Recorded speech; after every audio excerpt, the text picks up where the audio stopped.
make, miss. It's a make or miss league, baby. That's it.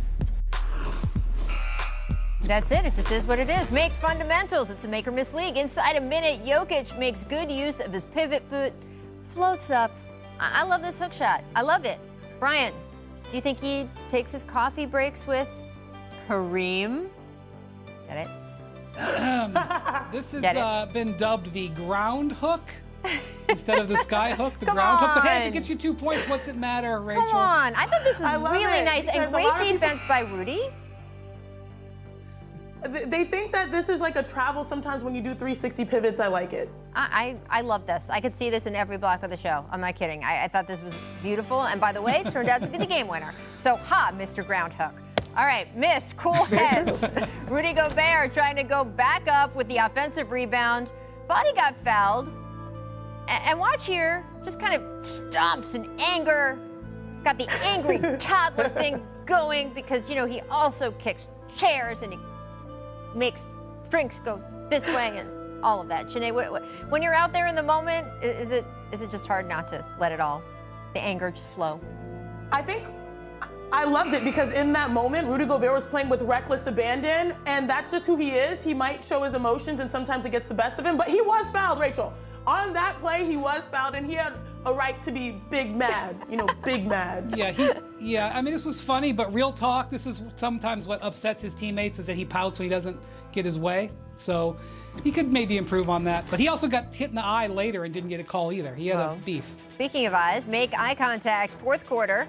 Jayson Tatum looks off Pascal Siakam like a quarterback looking off a safety and then hits the three. I don't know. Do we think Jayson could be a quarterback if we switch sports around here? What do you think, Brian? He could be a quarterback. He could be a wide receiver. He could be a tight end. He could be a safety, maybe a linebacker, depending on how he tackles. This was a brilliant play and just shows how much respect they have for his teammates who are making shots because they didn't know where to go. Cosign, retweets, all of that. He could play any position, probably, But the eye movement, that's super subtle but super effective. And I really had something to say, but I'm going to have to censor myself because it's like, with your eyes, you can do something to a defender or someone in front of you with your eyes. Yeah, like he sort of did that. And it makes you feel naked in that moment when you go for that and fall for that. So it stinks. We're going to just leave that there. Miss, patience. Back to Celtics Raptors. Tatum hits the step back, but he is called for a push-off foul. Then he air punches and he gets teed up. There's been a lot of these air punch techs. Janae, what's the deal here? Okay, let me break it down. To be fair, all the points of emphasis that you get as a professional basketball player, both the WNBA and the NBA, we share the same refs. We are told this every year. If you punch the air, you will get a technical. So it's 50-50 whether it actually applies. They do call it, sometimes they don't.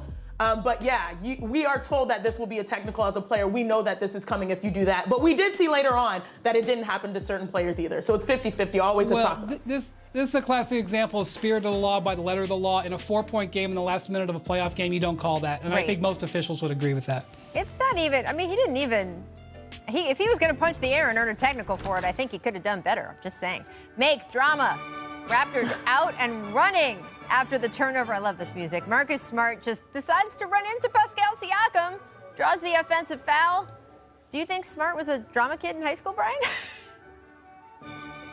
Okay, this is one of the greatest flops I've ever seen. And if I was Nick Nurse, as I said earlier, I would have gotten ejected because he initiates the contact.